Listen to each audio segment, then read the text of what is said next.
स्वागत है आप सभी का। आप देख रहे हैं इंडिया दस्तक और आपके साथ मैं हूं ईशा खान। चलिए बुलेटिन की शुरुआत करते हैं बड़ी खबर के साथ। प्रधानमंत्री नरेंद्र मोदी दिल्ली के विज्ञान भवन में सतर्कता जागरूकता सप्ताह के उपलक्ष्य में एक कार्यक्रम को संबोधित करने पहुंचे। ये कार्यक्रम सुबह 11 बजे से शुरू हुआ था। पीएमओ की तरफ से जारी आधिकारिक बयान में कहा गया कि इस दौरान पीएम मोदी सीवीसी के नए शिकायत प्रबंधन प्रणाली पोर्टल का भी शुभारंभ किया। पोर्टल की परिकल्पना नागरिकों को उनकी शिकायतों की स्थिति पर नियमित अपडेट के माध्यम से शुरू से अंत तक जारी प्रदान करने के लिए की गई। इस दौरान पीएम मोदी ने नैतिकता और अच्छे व्यवहार पर सचित्र पुस्तिकाओं की एक श्रृंखला का भी विमोचन किया।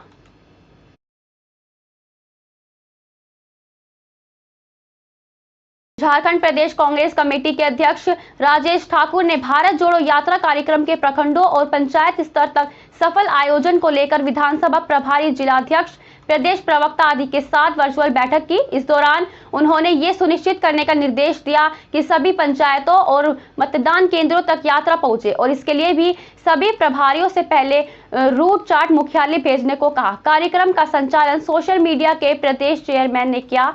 बता दें, बैठक में प्रदेश अध्यक्ष ने विधानसभा प्रभारियों को निर्देश दिया कि अविलंब अपने क्षेत्र के प्रखंड अध्यक्षों के साथ साथ जिला अध्यक्ष और जिला संयोजकों से समन्वय स्थापित करते हुए भारत जोड़ो यात्रा का रूट चार्ट निर्धारित कर प्रदेश कार्यालय को समर्पित करें। साथ ही ये सुनिश्चित करें कि 3 नवंबर से शुरू होने वाली पदयात्रा कार्यक्रम आपके विधानसभा के सभी प्रखंडों और पंचायतों में जारी रहे।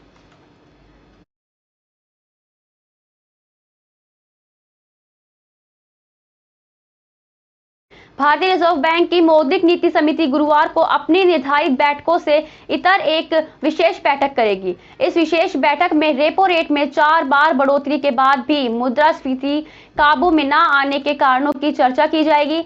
साथ ही इस बैठक के बाद मौद्रिक नीति समिति सरकार को एक पत्र लिखकर महंगाई के काबू में न आने के कारणों की जानकारी देगी।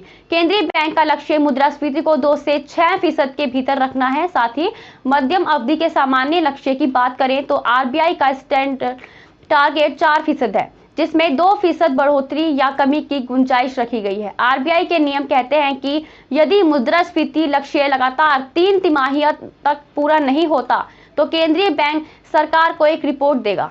इसमें इस बात का जिक्र किया गया है कि मुद्रास्फीति लक्ष्य को प्राप्त करने में विफलता के कारण क्या हैं, क्या कार्रवाई की गई और उनका असर कितना हुआ है।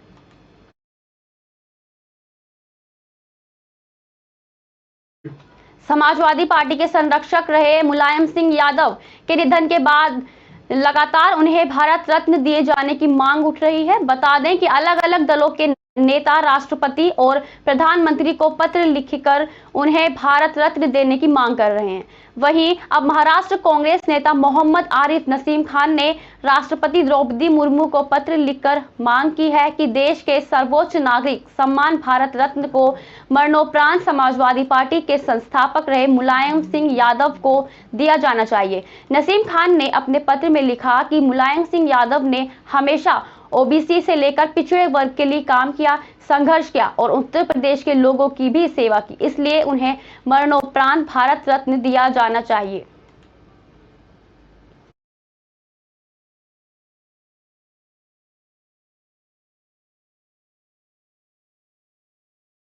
दिल्ली एनसीआर के करोड़ों लोग वायु प्रदूषण की गंभीर स्थिति की चपेट में हैं।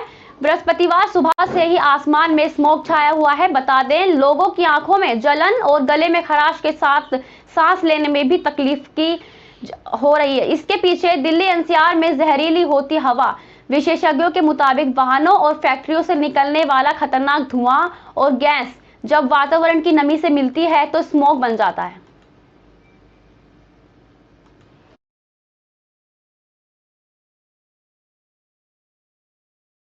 बता दें, कलियर पुलिस ने मोबाइल लूट के एक आरोपी को कुछ घंटों में गिरफ्तार कर लिया, जिसके पास से लूट का मोबाइल बरामद कर मुकदमा दर्ज कर दिया गया है। शाहिद ने पुलिस को तहरीर देकर बताया कि वे बुधवार की देर शाम नए पुल पर अपने सैमसंग फोन से बातें कर रहा था। इसी बीच एक युवक आया और उनका मोबाइल फोन छीनकर फरार हो गया। शिकायत पर पुलिस ने अज्ञात युवक के खिलाफ मुकदमा दर्ज कर तलाश शुरू कर दी है।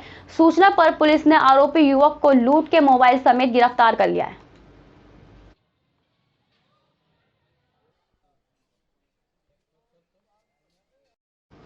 खबर लक्सर से, जहां आबकारी विभाग को टीम ने जंगल में छापेमारी कर बड़ी अवैध कच्ची शराब कारोबार का भंडाफोड़ किया है। मौके से एक शराब तस्कर को गिरफ्तार किया है। आबकारी विभाग ने छापेमारी कर कई ड्रमों से लगभग 100 लीटर से ज्यादा कच्ची शराब और 1000 किलोग्राम लहन बरामद किया है। वहीं शराब बनाने के उपकरण भी बरामद किए हैं। बता दें कि अवैध कच्ची शराब के कारोबार पर आबकारी विभाग द्वारा समय समय पर छापेमारी की कार्रवाई होती रहती है, लेकिन ये शराब का काला कारोबार थमने का नाम नहीं ले रहा है।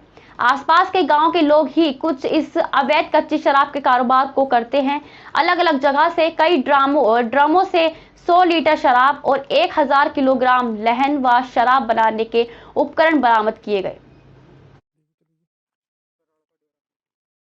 कच्ची शराब के विरुद्ध सघन विशेष अभियान चलाया जा रहा है और हरिद्वार में आबकारी की टीम इस पे काम कर रही है कि जो अवैध शराब बनाने के जितने भी अड्डे हैं, चाहे नदियों में हो, कछारों में हो, जंगलों में हो, गन्ने के खेतों में हो, उनको समूल रूप से नष्ट करना है।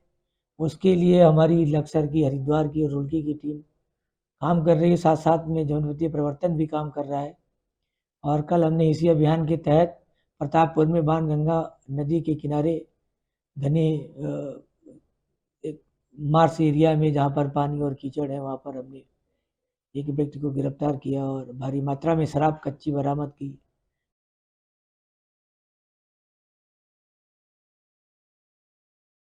कच्ची शराब के विरुद्ध सघन विशेष अभियान चलाया जा रहा है और हरिद्वार में आबकारी की टीम इस पे काम कर रही है कि जो अवैध शराब बनाने के जितने भी अड्डे हैं, चाहे नदियों में हो, कछारों में हो, जंगलों में हो, गन्ने के खेतों में हो, उनको समूल रूप से नष्ट करना है। उसके लिए हमारी लक्सर की, हरिद्वार की और रुड़की की टीम काम कर रही है। साथ साथ में जनवित्तीय प्रवर्तन। अल्मोड़ा में जिला विकास प्राधिकरण डीडीए के विरोध में सर्वदलीय संघर्ष समिति ने धरना दिया। साथ ही डीडीए सरकार के खिलाफ नारेबाजी कर विरोध जताया। समिति ने कहा कि प्राधिकरण समाप्ति तक समिति का आंदोलन जारी रहेगा। साथ ही कहा, पर्वतीय क्षेत्रों की भौगोलिक स्थिति को ध्यान में रखते हुए जन विरोधी डीडीए को समाप्त करना चाहिए।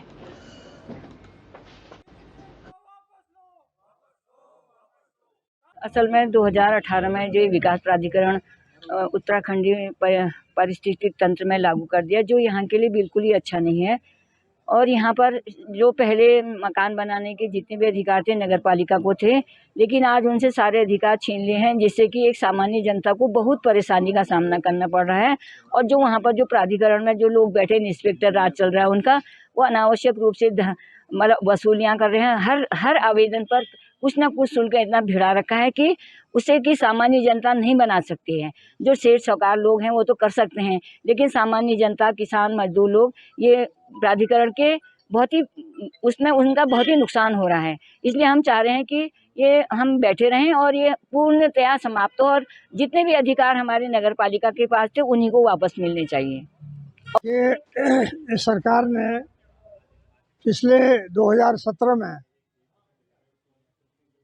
पहाड़ की भौगोलिक स्थिति को जाने बिना जिला स्तरीय विकास प्राधिकरण थोप दिया है और यहाँ के लोग जब उससे बहुत ज़्यादा पीड़ित होने लगे तो हम सब ने, तमाम विभिन्न संगठनों ने ये तय किया कि सरकार को जगाने के लिए धरने का आयोजन किया जाए और तब से लगातार ये धरना चल रहा है।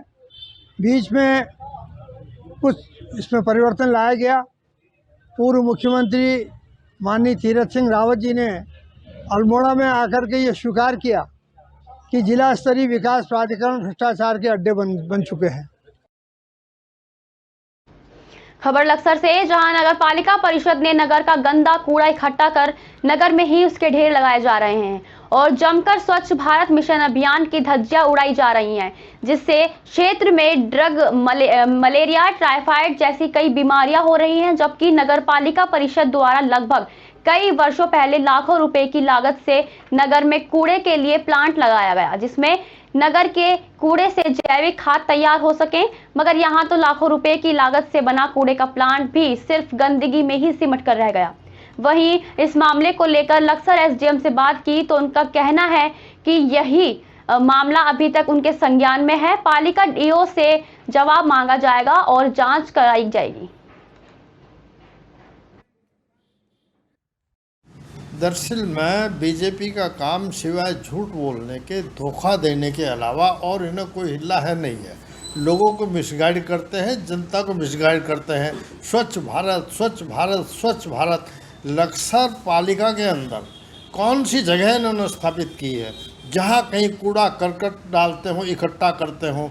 इन्होंने तो कभी कहीं डाल दिया, कभी कहीं डाल दिया, कभी कहीं डाल दिया। इन्हें तो ये भी ज्ञान नहीं कि यहाँ डालने से कौन कौन सी बीमारी पैदा होंगी।